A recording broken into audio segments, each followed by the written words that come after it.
Welcome to another edition of Designing Spaces, the show that's all about you and your space, your home and surroundings. I'm Debbie Marie. And I'm David Jones. Here on Designing Spaces, we take a look at all aspects of your home and property, including lifestyle. So, you know, there's plenty to interest anyone who owns a home or maybe even plans on buying one. We've got remodeling projects on tap and tips on how to save money and make your home more efficient. And do-it-yourselfers, you'll want to take notes because you folks are close to our hearts as we show you all kinds of projects for around the house, outside the house, and of course, we profile those cool gadgets and tools that help make our life so much easier. So stick around and see it all right here on Designing Spaces.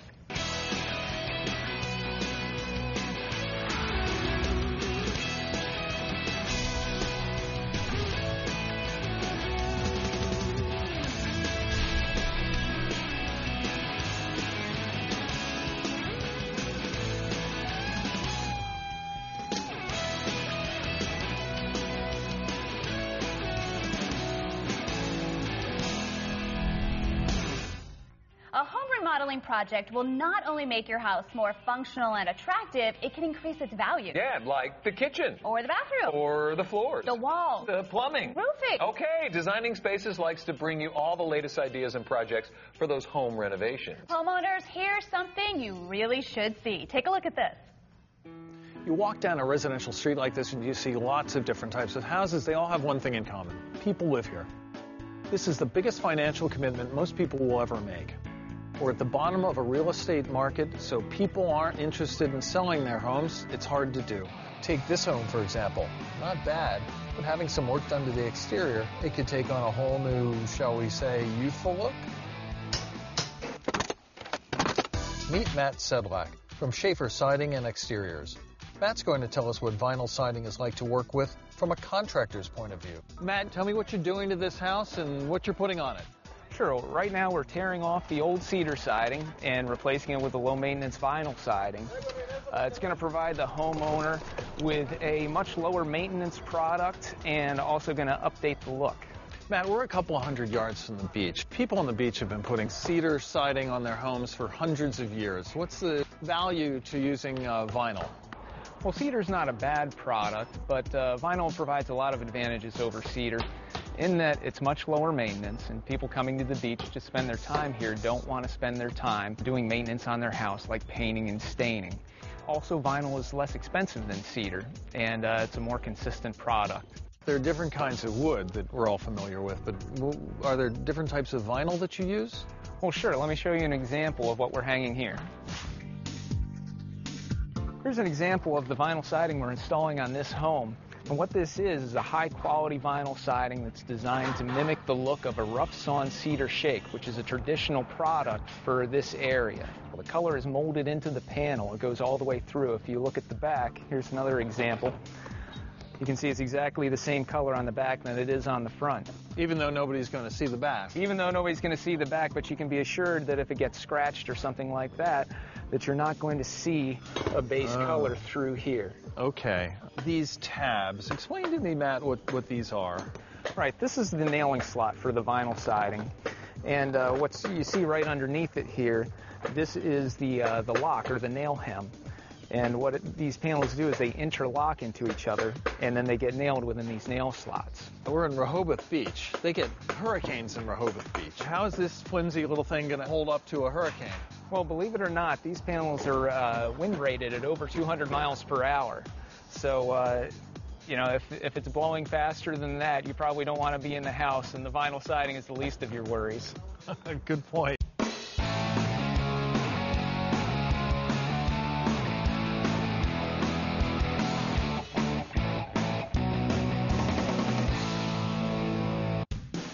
Meet Ken Castleberry and Aaron Sullivan-Zier from Blue Links, a distributor of Georgia Pacific vinyl siding. So we're about to get an education on how we can renovate our home for maximum curb appeal.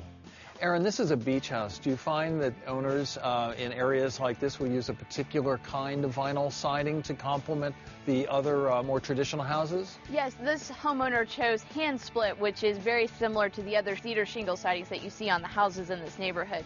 We also have a standard shingle that's a little less rustic of a look if you want something a little more classic. Now you can also get standard lap and Dutch lap sidings that would complement other types of housing as well. How long does it take to complete a job like this? Well, for a home this size, it would take about 3 days with vinyl siding. And that's another beauty of vinyl siding. If you put the traditional cedar shingles up on a home this size, you're looking at 5 to 6 days. So from across the street, looking at a traditionally sided house and a vinyl sided house, how long does it take you to figure out which is which? You probably wouldn't be able to tell until you got right up next to it. You know, a lot of people in the past, that was a concern about vinyl. Would you get that street appeal, you know, from a distance? And nowadays you really can't tell the difference. You get right up on it before you're like, oh, that is vinyl instead of being wood. Ken, same question to you. Has there been a learning curve with the contractors about vinyl? Yeah, I think so. In years past, there wasn't always the options you had, but they've gotten so good at making vinyl. It comes with a transferable limited lifetime warranty. So this homeowner, he's going to be sure that this vinyl, when it goes up, it's going to last for years, it's going to look good for years, and he's going to be satisfied with what he gets. Aaron, tell me about the styles and the colors that you have. Well, as you can see, this is what we consider our traditional lap style. This is what you're going to see on a lot of homes, you know, your standard ranch style homes, your federal homes, stuff like that. We also have what's called a Dutch lap panel, which you'll see has an extra dimension to it, which adds a little more dimension, a little more style. These just shows a range of the different colors that we option. This is just a small selection of the colors that we offer. These two are more in our darker range. You know, you've got our briarwood, this is our flint, and then we go into more of our traditional light colors that you see. White, of course, is one of our most popular colors, but we are seeing an upshift towards more darker colors, like the house behind us that's being done in our sagebrook color, which is a much darker color. What's great about vinyl siding is that for a contractor, it's very easy to mix styles.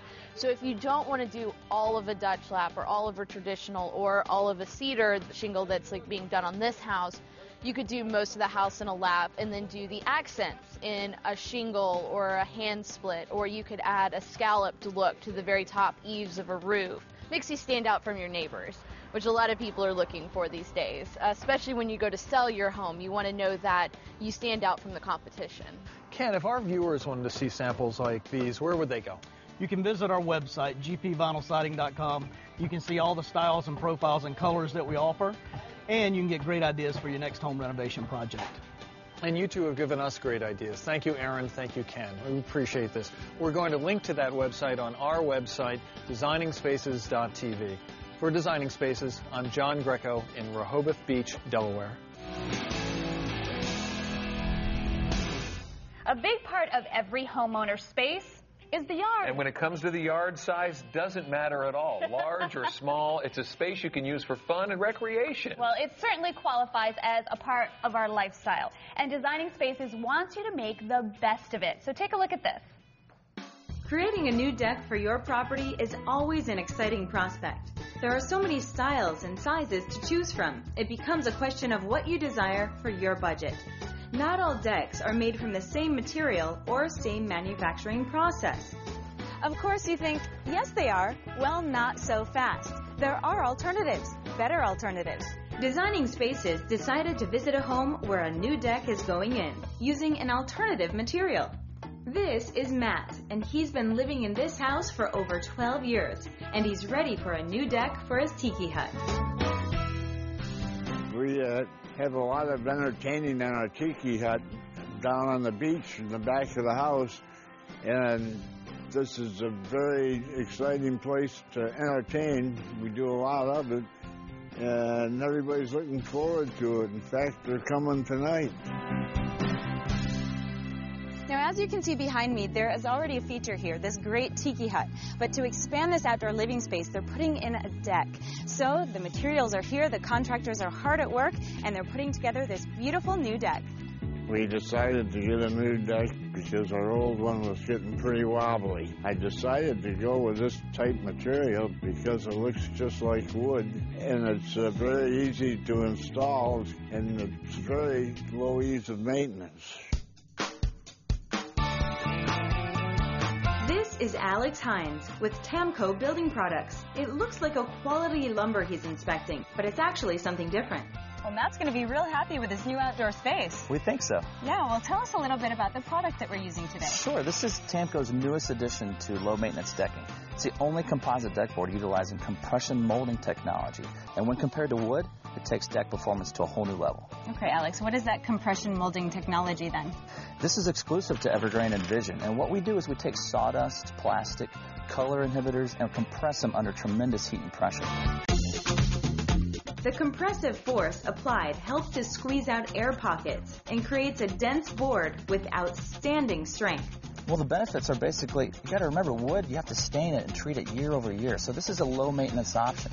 What we do is we compress it so it has an added layer of protection, but not only that, it's got to look like wood. So we use multiple grain patterns, which creates that natural wood look, and multiple color options that are textured to look like that. Among the benefits of Evergreen and Vision's exclusive compression manufacturing process is a more dense board that features lower water absorption than wood. So we're going to see how this project comes together using Evergreen and Vision. Okay, good. And can anyone use this product? Is it easy to work with? It really is. It works and cuts just like real wood. There's really no special tools required or needed. Unlike real wood, Evergreen and Vision has less warping, splitting, and cracking. Evergreen and Vision's consistent, and so it's very easy to work with. Great. Well, let's get to work. Great. Well, by nature, wood is porous, and it will take in water. So what happens if it takes in water is it could crack, it could split, even in the end rot. Right. So what should a homeowner use when they want a durable deck material? Well, there are a lot of alternatives out there. But at Tamco, we believe a better manufacturing process makes for a better deck board. Our deck is coming together without a hitch. Let's check out some of the techniques used. This is actually a hidden fastening system. So if a homeowner doesn't want to see the screws protruding in the top, we have an option for them. This is called EG123. It's designed exclusively for Evergreen composite decking, and it gives that clean, uninterrupted surface. Is it easy to install? It's actually quite simple. You want to give it a shot? Yeah, let's do it.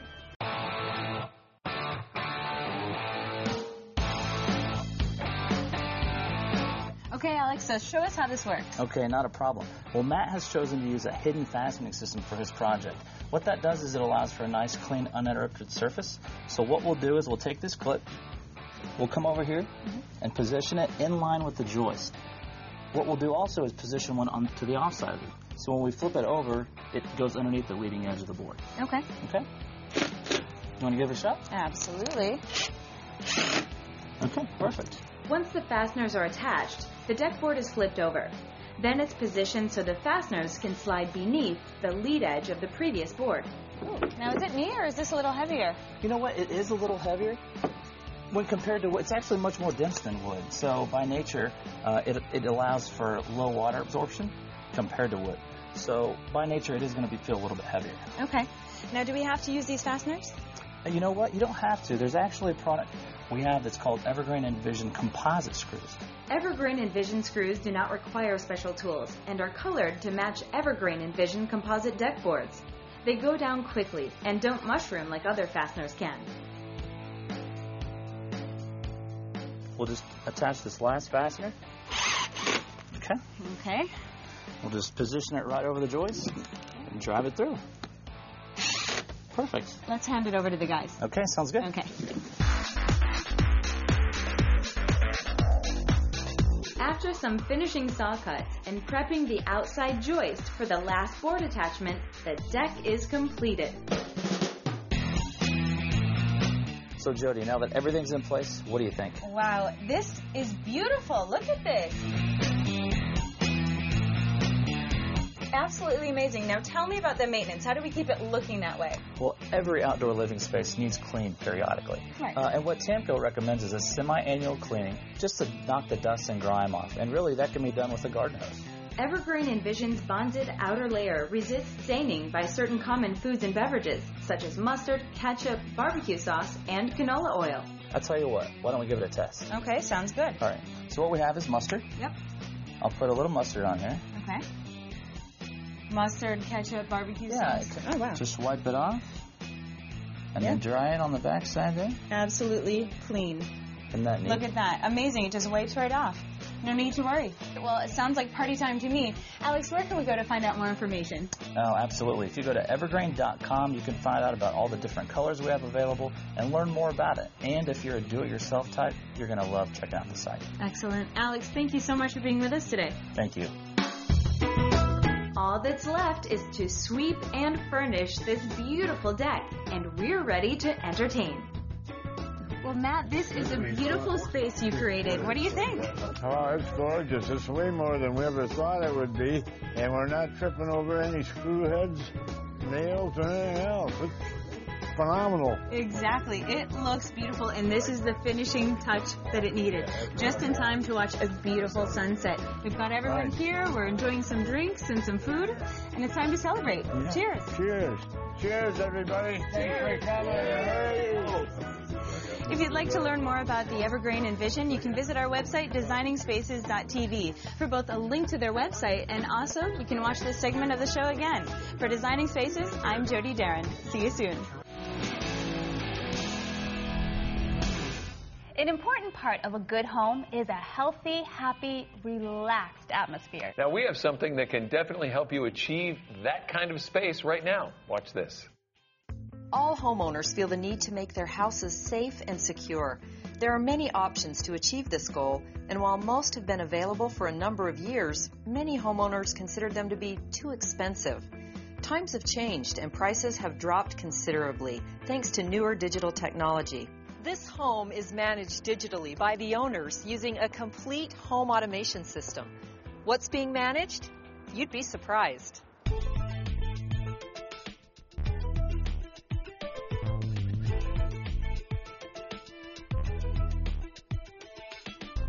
Here today to tell us more about it is Sean Brenchley of Vivint, which is actually one of the largest home automation companies in North America. And Sean, thanks for bringing Designing Spaces here to this beautiful home where they have maximum automation and management. Can you tell us exactly what is home automation? Well, Janine, home automation is very simple. It's being able to take the things that you have to do on a normal day-to-day basis that you normally have to do with your hands, and then automating them and letting you have the ability to control those individual devices inside the home through a computer, a smartphone, or even an iPad. You know, our mission at Vivint is very simple. It's to simplify lives, to be able to increase energy efficiency, and to protect families. Janine, our home automation system communicates wirelessly through this individual device. This is the control panel, and there are two functions of the control panel. One is to control the security inside your home, and the other is to control the home automation. If you go into your home automation settings, you can see that it controls small appliances, lighting, door locks, cameras, and also your thermostat. Everything. Yeah, so if you go back, you can go through your security. You have the ability to arm and disarm your system. It works off of the wireless technology and a cellular network. And so we have the ability to be able to communicate this back to your computer and also your smartphone. Boy, that sounds really great. Now, I can see how this would save someone a lot of time and just simplify things, but what does this have to do with energy management? That's a great question. Let's go over and I'll show you the thermostat. Okay. Janine, this is a thermostat. We like to call it our smart thermostat. And how this incorporates into the home automation system is that the panel actually controls this individual thermostat. Oh. One way that you can save energy is to be able to control this device when you're not home. A lot of people are just basically heating empty space or cooling empty space when they're not available. Now, I also noticed that you mentioned security cameras in your package. Can people actually have security cameras in their correct. home? Yeah, they're very simple, and I'd love to show you. They're actually just right over here. All right. Janine, this is the camera that we were talking about, that you were asking about inside of our brochure. It's a pretty simple camera. The nice thing about it is it's mobile. This can be stationed any place inside of your home, and it doesn't have to be in the same place, so you can put it anywhere you want. The nice thing about the individual cameras is that on your smartphone, you're able to control it.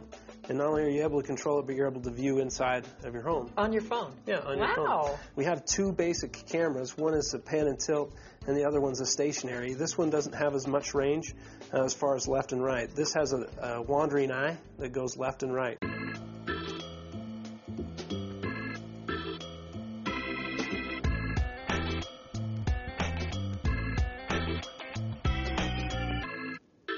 So the big question is, does it really save you money? Joining us now is a homeowner who's actually installed a Vivint home automation system, Dina Pyle. Dina, it's nice to have you here with us. Thank you. Now, you're a busy mom with 3 kids, but you've managed to streamline your hectic schedule and still provide a sense of security. But have you saved money? It has. I've been amazed. We are currently saving between $50 and $75 a month on our electricity bill. Thanks, Dina and Sean. It's been a real eye-opener. Yeah, you're welcome. Now, you can go to designingspaces.tv and you'll see a link there to the Vivint website. You can also watch this portion of the show again by just clicking on the video. For Designing Spaces here in Draper, Utah, I'm Janine Diamond. We have really covered a lot of interesting topics on the show today. Yes, we have, and we wish we could keep on going, but unfortunately, we are out of time. I'm David Jones, but thanks for joining us today. And I'm Debbie Marie. We'll see you on the next edition of Designing Spaces. You can visit these websites to learn more about the participants on this edition of Designing Spaces.